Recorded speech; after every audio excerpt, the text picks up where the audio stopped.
What separates these from anything else that we have on our current inventory is quite simple. There's 5 observables that associate, when you look at something as a UAP, unidentified aerial phenomena, as being truly unique. That's instantaneous acceleration, hypersonic velocity, low observability, trans-medium travel, the ability to operate in multiple environments or domains, and last but not least, in the vernacular, would be anti-gravity. The ability to fly with no wings, control surfaces, no obvious signs of propulsion, even, frankly, not even a cockpit.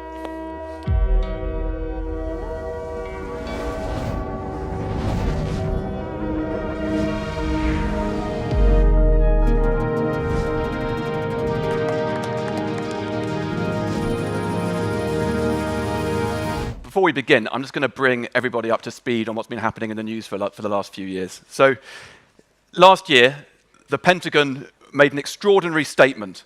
They said that UFOs are real, and it has videos to prove it. It released 3 pieces of footage shot from the targeting cameras of US Navy fighter jets, which show close encounters with fast-moving, strange-looking craft that the Navy pilots later said defied the known laws of physics. The Pentagon's statement, which is up there, was just one in a run of extraordinary recent developments that have turned UFOs from a punchline into a serious talking point. In May, Barack Obama said, "There is footage and records of objects in the skies that we don't know exactly what they are." And in June this year, the US intelligence services released a report to Congress about the government's work on the UFO issue. So clearly, the conversation has changed radically. The US government's policy used to be to deny and discredit when it came to UFOs. So how did we get to where we are today? Well, one man who was instrumental to this is our next guest, Luis Elizondo. He is a former counterintelligence agent who from 2010 to 2017 ran the Pentagon's secretive $22 million program investigating military reports of UFOs. These days, the military don't call them UFOs because the term has become so stigmatized. They instead refer to them as UAPs, standing for unidentified aerial phenomena. So Lou joined the Pentagon's UAP program as a skeptic, but during his time there, he became not only convinced that these things were real, but that they were interfering with military weapons platforms and operating in protected airspace with impunity.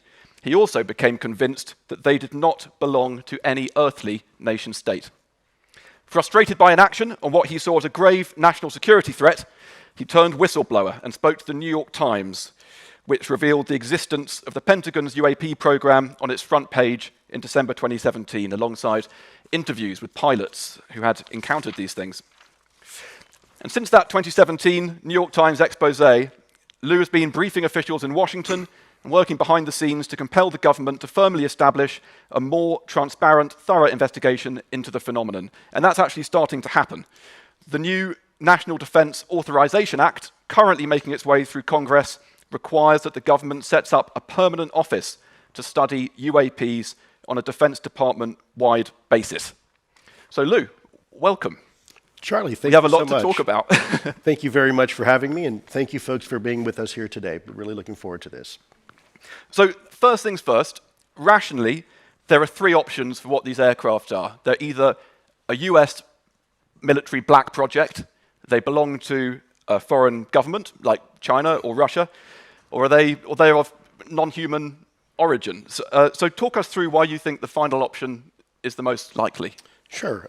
This was actually one of the fundamental questions we were trying to solve while in the Pentagon. The first obvious question is it one of our secret technologies? And the answer is quite succinctly no. And how do we know that? Well, for several reasons. First of all, I had access to all those programs. And those type of programs, you don't typically test these type of secret aircraft in and around areas where you're doing active maneuvers. You tend to test them at secret test ranges like Area 51. You certainly don't endanger pilots' lives by testing this type of secret technology without coordinating that through our joint staff. So we very quickly realized it wasn't our technology. The second option, as Charlie, you mentioned, is it foreign adversarial technology? Is it Russian? Is it Chinese? And of course, when you go through the historical documentation, certainly in our country, and this documentation is official documentation, one realizes very quickly we've been seeing this technology for decades. And when you compare that to where we were, let's say in the late 1940s and 50s, we were just exploring and learning the secrets of the atom. We were unlocking its secrets. We had just entered the jet age, and we hadn't even been into space. And yet these technologies were outperforming anything and everything that we have. So if this was some sort of foreign adversarial technology that's been around for 70 years, this would be considered probably the worst intelligence failure my country has ever experienced, perhaps even eclipsing that of 9/11 on an order of magnitude. So the last option is, well, if it's not our technology and it's not some sort of foreign adversarial technology, then whose or what is it? And that's where we are now in the conversation, certainly with our lawmakers and our legislative branch and our executive branch. And so that's precisely what we're trying to figure out now is what exactly are these if they're not ours? So what's the most persuasive documented UAP encounter that you can talk about? Sure. First of all, it's a great question. It's also a loaded question because there's a lot I can't talk about, which to me is probably even more persuasive if you had a chance to see just some of this data. What I can talk about is probably the most famous case that we had. It was in 2004. It involved the USS Nimitz Carrier Strike Group. This is a nuclear-powered, if you will, aircraft carrier, along with a fleet of other vessels, nuclear-powered, and in some cases submarines. And so they were doing what they call workups, or they were practicing before going out on a deployment. And they were out in 2004 in November, conducting operations off the coast of San Diego, California. And there you have one of the escort ships with the latest Spy 1 radar capability beginning to pick up some sort of weird anomaly. In fact, not only was it the USS Princeton at the time with this brand new radar system looking at this, which one could argue maybe was a radar glitch, but you also had an E-2 Hawkeye that was also in the air providing airborne radar. And both are now looking at some sort of object, we'll call it an object, coming in from 80,000 feet and within less than a second, now hovering 50 feet over the water. So certainly something very perplexing. So perplexing, in fact, that we decided to go ahead and launch two of our F-18 aircraft, Super Hornets. And so as you had Commander Dave Fravor and Commander Alex Dietrich, this is Commander Dave Fravor, by the way, a Top Gun graduate and instructor. These people are trained to identify and determine the difference between an SU-22, a MiG-25, and a F-16 from 20 miles away. And by the way, make a decision to shoot it down if necessary. So they get vectored to the area, and the first thing they notice is some water roiling on the ocean. And so Dave decides, being the kind of pilot that he is, he's going to go in and take a look at this. So he conducts a very, very evasive maneuver to get down and close to what he describes as this white, looks like a tic-tac, literally like the breath mint. And it's about 40 feet long. There's no windows, no real wings or control surfaces, no obvious signs of propulsion. And yet this object is witnessed now by 4 separate individuals in 2 separate aircraft, bouncing back and forth almost like a ping pong ball right over the surface of the water. So as he goes down and to take a closer look at this, all of a sudden this thing begins to react to Commander Fravor's evasive maneuvers. And really, as Commander Fravor's coming in for a better look, this thing begins to maintain its distance and almost parlay, if you will, and keep a distance from this aircraft. So that tells us, first of all, it's intelligently controlled. And so as he decides this time, okay, I'm not getting anywhere here. I'm just going to go aggressively and go for this thing. Full throttle, goes in, and if you will, for that quote-unquote kill to see what this thing is. And all of a sudden, like that, it's gone.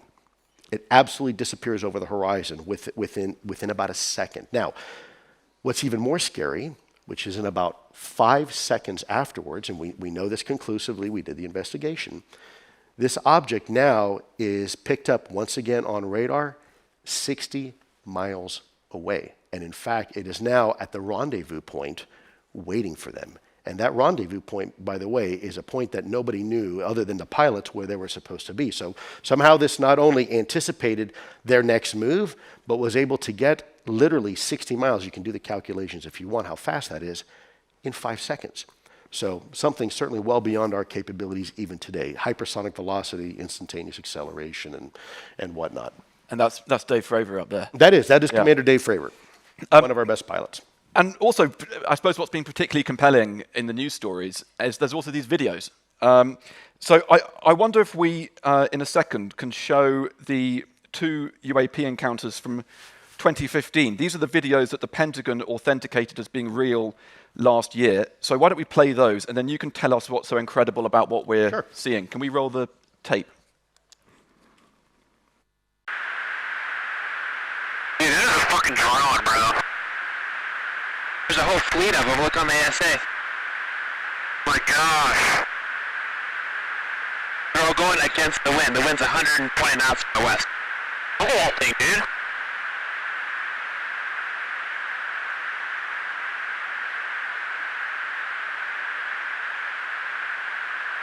That's not our LNS though, is it? It's not. That is an LNS, dude.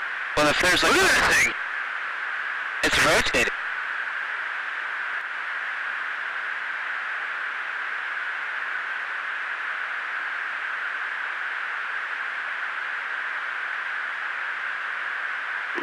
Echo 6-1 Tango Roger, over. Oh, got it! Woohoo! Roger, there's troubleshooting. Did you box moving target? No, I took an auto track. Oh, okay. Oh my gosh, dude. Wow, look at that, man. Look at it fly. So what's going on there, Lou? Well, quite a bit, actually.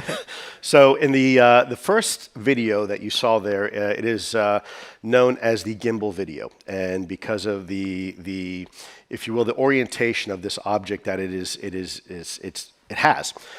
When you look at this video, a couple things to the trained eye you'll begin to notice. First of all, is the telemetry that you see on the screen is altitude.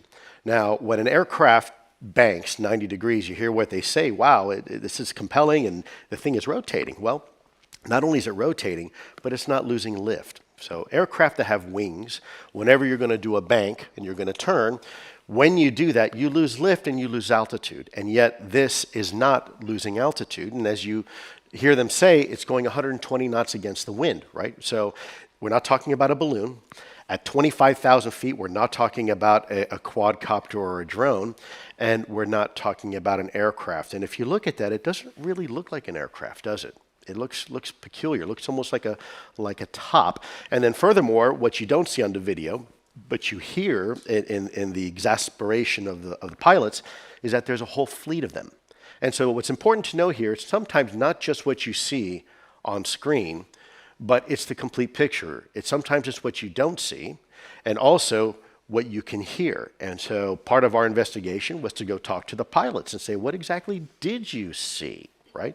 When you said there's a whole fleet of them, what did they look like? How were they maneuvering? What were they doing, right? And this is probably one of the better videos that was released to the public. I will tell you there's a lot more videos that are, in my opinion, even far more compelling.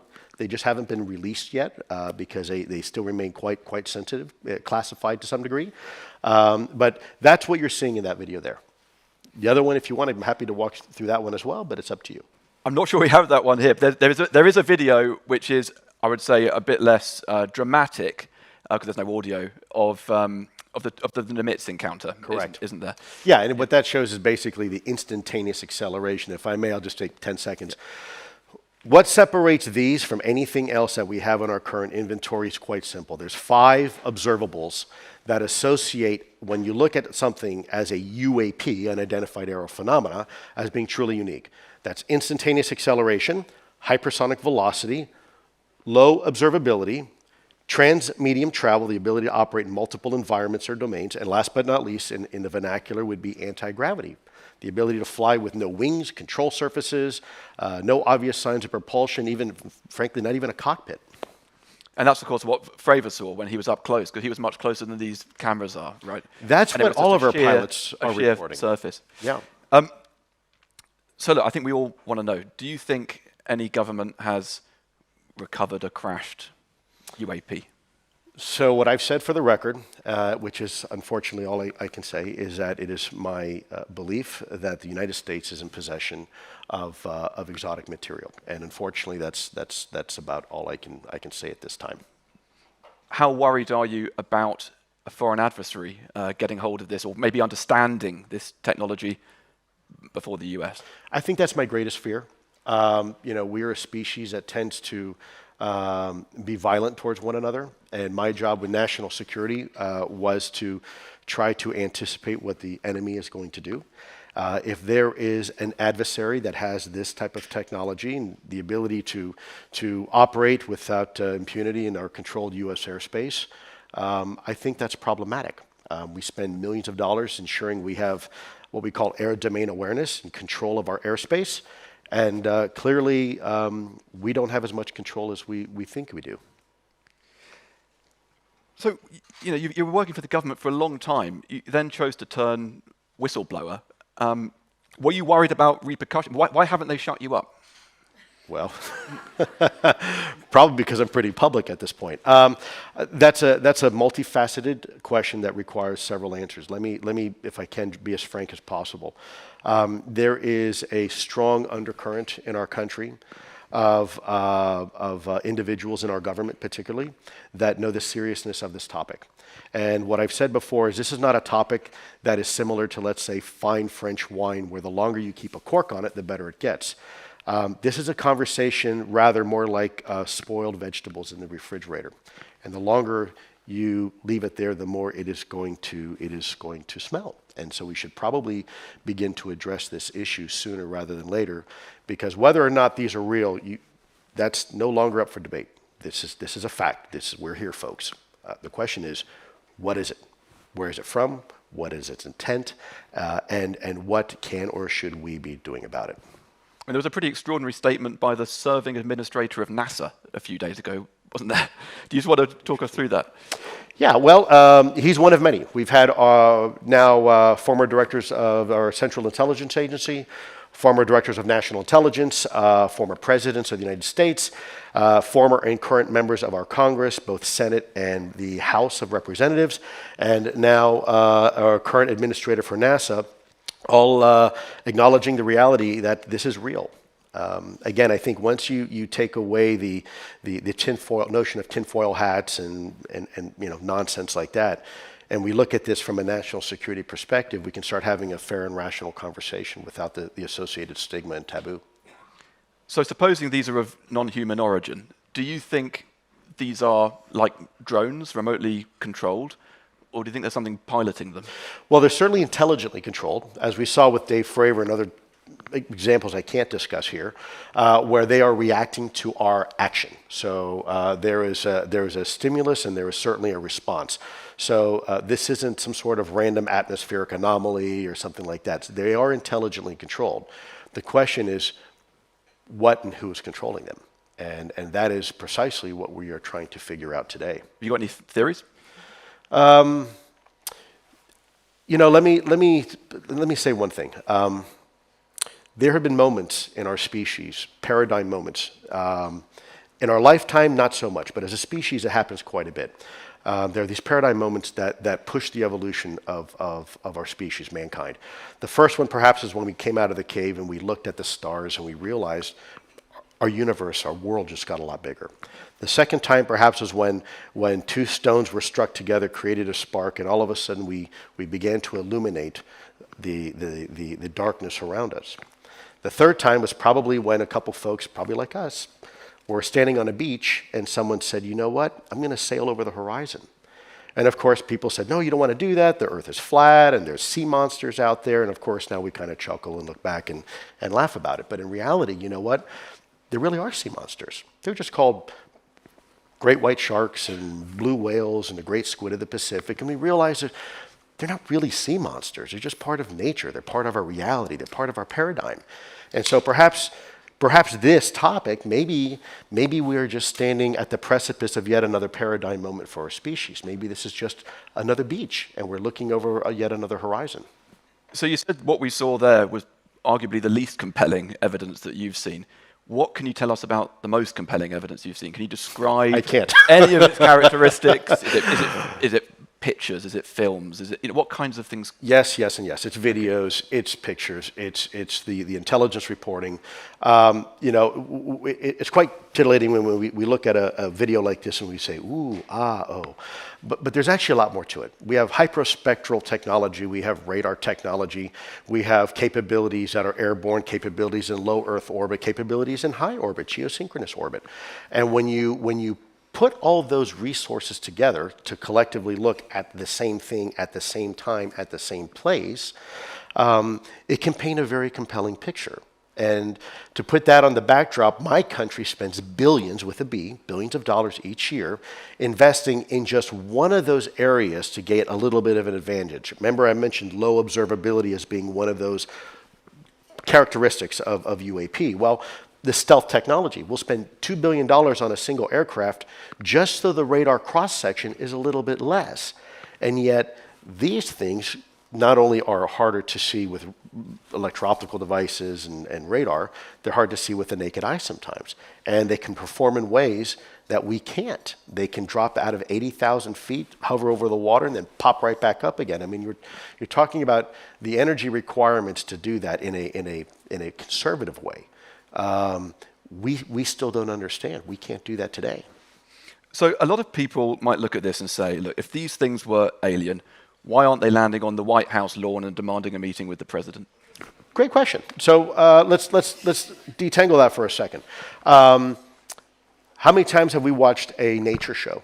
And you look and you see the wildebeest in Africa migrating, and all of a sudden a couple humans fly in over a helicopter, scare the hell out of the herd, everything goes running and stampeding, and all of a sudden we dart one, and we take measurements to see the health of the herd and the migratory patterns and the diets and whatnot, and we leave. I don't think it's far-fetched to think that some sort of intelligence would want to be disruptive necessarily. We don't necessarily behave that way even as humans. So to assume that something's just going to land on the White House lawn, I think I'm not sure that's really. I mean, look, we don't land right now in Red Square by the Kremlin. You just don't do that. Sometimes you want to be non-disruptive. How long do you think we've been visited for? Is this since? It seems like flying saucer. The idea of the flying saucer seems to be a sort of post-war phenomenon. Do you think it's the last century, or do you think it goes back further than that? Fantastic question. Let me share with you an experience that I had at in Rome not too long ago. I had the honor and pleasure of sitting down with some individuals that were out of the Vatican. And there was a scroll, and in this scroll it was written in Latin, and it was a communique between a Roman soldier and a Roman general, some 2,000 years ago. And what they described in this communique was the name for the Roman shield is eclipus, means like eclipse, like a sun. And so they described these flaming Roman shields in the sky that would follow them from battle space to battle space. So it is quite possible we are dealing with something that could be potentially, not necessarily even from outer space. Believe it or not, it could be from right here. It could be right from this planet, and we're just now at a point where technologically we're beginning to interact with it. I'll give you another case in point. Up until very recently, the last 100 years or so, we believed as a species there were only two types of kingdoms of living organisms, and that was animal and plant. And then about 150 years ago, we realized that fungi was its own kingdom of life form. And about 100 years ago, we realized there were these little microorganisms that someone famously screamed, little beasties, little beasties. And there's a whole another kingdom of life form that has been invisible to us since we've been Homo sapiens sapien. And we just now realize, and by the way, the biomass of that one kingdom alone outweighs the total biomass of the animal and plant kingdom put together. And it's been completely invisible to us. So we have to be very careful going down that road when we say, well, if it's not ours and it's not from Earth, it must be from outer space. It could be, but there's other options as well. Now, we're almost out of time, but I'd like to have a couple of questions from the audience. Does anyone have a question they'd like to ask Lou? I'm a Gemini. I like long walks on the beach. Anyone at all? Any hands? There we are. Yeah. It seems like, Oh, sorry, there's a mic coming for you, I think. yeah, it seems like we start talking about the evidence of aliens, in quotations, that people automatically assume they're coming here to, you sort of touched on this. They're automatically coming here to fight with us, to start a war with us, to take over our planet or whatever. I'd just like to hear more about your theory on, or just touch on whether Sure. you think that is a common idea. Yeah. Let me see if I capture that. So the question is, do I think this is a threat? And of course, I'm a product of U.S. national security, so we tend to think everything is a threat until we're sure it's not, okay? Let me give you a very quick analogy here. I think most of us would agree at night before you go to bed, you might lock the front door just to be safe. You probably live in a nice neighborhood. You don't expect anything bad to happen, but just to be safe, you lock the front door. And maybe you even go as far as to lock the window before you go to bed, and you might even turn on your alarm. Let's say you wake up one morning and you come down to have a nice cup of, well, say coffee, but here it's tea, right? And you come downstairs and there are muddy boot prints sitting that are on your floor, in your living room floor, on the carpet, that weren't there the night before. Now, no one's been hurt, nothing's out of place, nothing's been taken, but despite you locking the doors and the windows and turning on the alarm, there are now muddy boot prints in your house that were not there the night before. The question is that a threat? Well, my response is that it could be if it wanted to be, so we should probably figure out who's leaving the boot prints. Now, there is a fundamental difference between, and I don't want to fearmonger, I'm not saying these things are hostile intent. Threat and hostile intent can be two entirely different things. Hostile intent is the willful, if you will, desire to create harm. Whereas threat, you can have involuntary threats, you can have environmental threats. If I get on an airplane, there's no threat. But if I get to the back of the engine of that same airplane while it's throttling up, there's definitely a threat. There's a biological threat to me, right? I'm going to get burned. I might lose my hearing. So we're still trying to determine that. That's a great question. I've literally got 10 seconds, so very quick question, very quick answer. Not to be facetious, but the fact that we keep sending billionaires to space, do you feel there's any connection? Asking for a friend. Well, sure. The fact that we've been seeing these, at least in my country, since the late 1940s, what you see is described as a Tic Tac was described in the 60s as a white flying throat lozenge. In the 50s was described as a white flying butane tank. It's clear we're dealing with the same technology, and I'm not aware of any billionaires that would have that type of technology. Again, temporally, you have to look at this from a time perspective. Way back then. It just doesn't make sense. Sorry that we have to wrap this up. Lou, thank you very much indeed. My pleasure. Thank you, man.